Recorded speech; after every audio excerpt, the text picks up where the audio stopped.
জয় রাধে। আজকে আমরা রাধা প্রেম, গোপী প্রেম কেমন সেই নিয়ে একটু শুনি। আমরা ভাবি শাস্ত্র পড়া, ডিগ্রি অর্জন করাই বুঝি জ্ঞান, কিন্তু ভক্তদের জীবন আমাদের অন্য এক সত্য শেখায়। শ্রীকৃষ্ণের প্রিয় সখা উদ্ধব মহারাজের জীবনের সামান্য একটু কাহিনী শুনে আমরা জানতে পারব প্রকৃত জ্ঞানীর লক্ষণ কী। উদ্ধব ছিলেন খুব উচ্চস্তরের জ্ঞানী। তিনি শ্রীকৃষ্ণের বন্ধু, খুব প্রিয় বন্ধু, এবং তিনি দেব গুরু বৃহস্পতির সবচেয়ে প্রিয় ছাত্র। ভগবান যখন বৃন্দাবন ছেড়ে মথুরায় যান কংসবধের জন্য,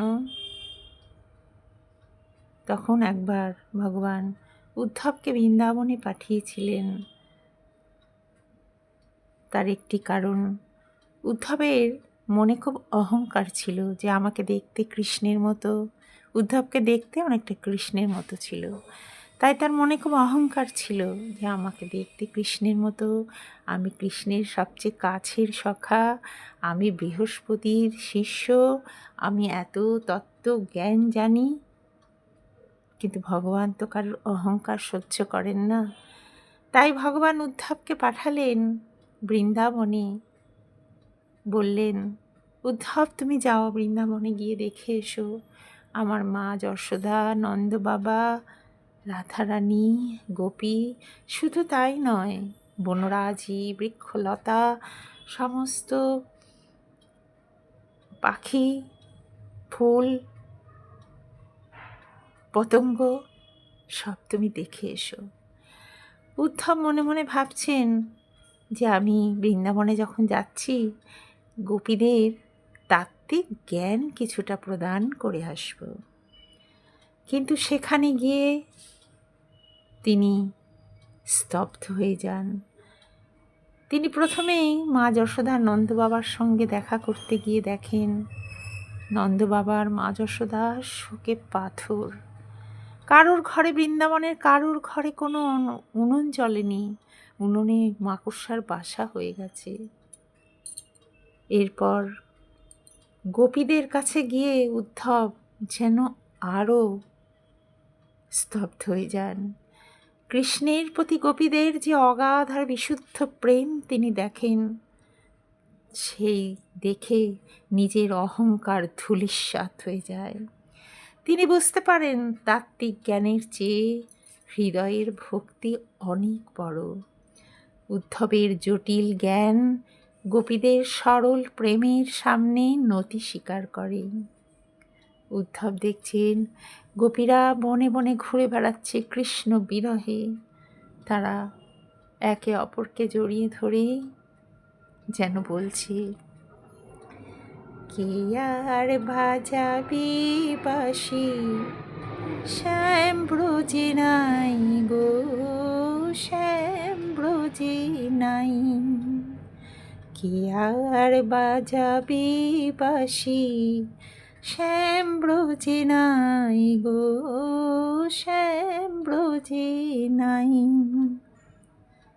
মন দুঃখে কাঁদে রাধা, কোমলিনী রাই গো, কোমলিনী রাই। উদ্ধব দেখে অবাক হয়ে যান। উদ্ধব মনে মনে ভাবেন, আমি জানতাম যে বিদ্যা দদাতি বিনয়ম, প্রকৃত জ্ঞান মানুষকে বিনয়ী আর নম্র করে তোলে। জ্ঞানী ব্যক্তি বিনম্র হন। যার মনে জ্ঞানের অহংকার থাকে সে প্রকৃত জ্ঞানের স্বাদ পায় না। আজ এখানে না এলে আমি বুঝতেই পারতাম না যে কিসের আমার অহংকার। জ্ঞান যখন ভক্তির সাথে মিলিত হয় তখনই সেই জ্ঞান হয় সার্থক। যে জ্ঞানে ভগবানের প্রতি ভালোবাসা নেই সে জ্ঞান তো শুষ্ক জ্ঞান। নিজেকে উদ্ধব অনেক পণ্ডিত বলে ভেবে তিনি ভেবেছিলেন গোপীদেরকে কিছু তাত্ত্বিক জ্ঞান প্রদান করে যাব। আদি শঙ্করাচার্য তার ভজগোবিন্দম শাস্ত্রে বলেছেন, মৃত্যুর সময় পাণ্ডিত্য আমাদের রক্ষা করতে পারে না, রক্ষা করে ভগবানের ভজন। প্রকৃত জ্ঞানী সবার মধ্যে পরমাত্মাকে দর্শন করেন, সবার প্রতি তার করুণা শ্রদ্ধা প্রদর্শনই হল প্রকৃত জ্ঞানের পরিচয়। গোপীদের দেখে উদ্ধব নিজের জ্ঞান যেন মনে হয় সমস্ত ধূলিসাৎ হয়ে যায় নিমেষের মধ্যে, যে আমি তো কৃষ্ণের কাছে থাকি সব সময়, আমি তো কৃষ্ণের প্রিয় সখা, কিন্তু কই গোপীদের মতন এমন প্রেম তো আমার কখনো জাগেনি। এরপর উদ্ধব দেখতে যান রাধারানীকে। উদ্ধবের ধারণা ছিল রাধারানী তাকে দেখেই কৃষ্ণ ভাববে, কারণ তাকে দেখতে একদম কৃষ্ণের মতো ছিল। উদ্ধব দূর থেকে দেখছেন রাধারানী তমাল বৃক্ষের তলায় বসে পা ছড়িয়ে কাঁদছেন, আলুথালু বেশ, আলুথালু কেশ। উদ্ধব দূর থেকে দেখছেন একটি ভ্রমর এসে রাধারানীর চরণের উপর বসেছে। ভ্রমরকে দেখে রাধারানী বলে ওঠেন, ওরে ভ্রমর, তুই কেন এলি আমায় দেখা দিতে? তুই তো জানিস যে তোকে দেখলে, কালো মেঘ দেখলে, মানে রাধারানী কৃষ্ণের প্রতি এমন প্রেম ছিল, কালো মেঘকে দেখলেও রাধারানী ভাবতেন এই বোধহয় কৃষ্ণ। কালো তমালকে দেখেও রাধারানী ভাবতেন এই আমার কৃষ্ণ। আজ ভ্রমরকে দেখেও সেই অবস্থা। তাই ভ্রমরকে দেখে রাধারানী যেন বলছেন, ভ্রমর কইও গিয়া রে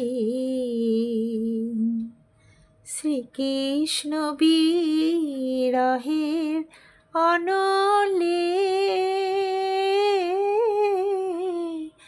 অঙ্গ যাই জ্বলিয়া রে ভ্রমর কইও গিয়া রে। এরপর রাধারানী উদ্ধবকে দেখে এগিয়ে আসেন, এসে জিজ্ঞাসা করেন, কে আপনি? উদ্ধবের আবার ধারণা ভেঙে যায়। তারা তাদের কৃষ্ণকে এমনভাবেই চেনে, তারা দেখলেই বুঝতে পারে। রাধারানী দেখেই বুঝেছেন, গোপীরা দেখেই বুঝেছেন কৃষ্ণের মতো দেখতে তাকে, কিন্তু সে তাদের কৃষ্ণ নয়। এরপর গোপীরা রাধারানী জানায়, হে উদ্ধবজি, আপনি গিয়ে আমাদের এই বিরহের কথা, আমাদের দুঃখের কথা আমাদের কৃষ্ণকে কিছুই বলবেন না, কারণ আমরা যত কষ্টই পাই আমরা চাই না আমাদের কৃষ্ণ কোনো কষ্ট পাক, কারণ আমাদের বিরহের কথা জানলে সে যে বড় কষ্ট পাবে। তাই আপনার কাছে অনুরোধ, আমাদের যে বিরহ আপনি দেখে যাচ্ছেন, এই বিরহের কথা আপনি আমাদের কৃষ্ণকে বলবেন না। তাই উদ্ধবের পাণ্ডিত্য আজকে ধূলিসাৎ হয়ে যায় রাধারানী আর গোপীদের প্রেমের কাছে। তাই আমরাও যেন পাণ্ডিত্যের পিছনে না ছুটে গোপীদের মতন সরল প্রেম, সরল ভক্তি আমাদের হৃদয়ে জাগিয়ে তুলতে পারি। হরে কৃষ্ণ, জয় রাধে।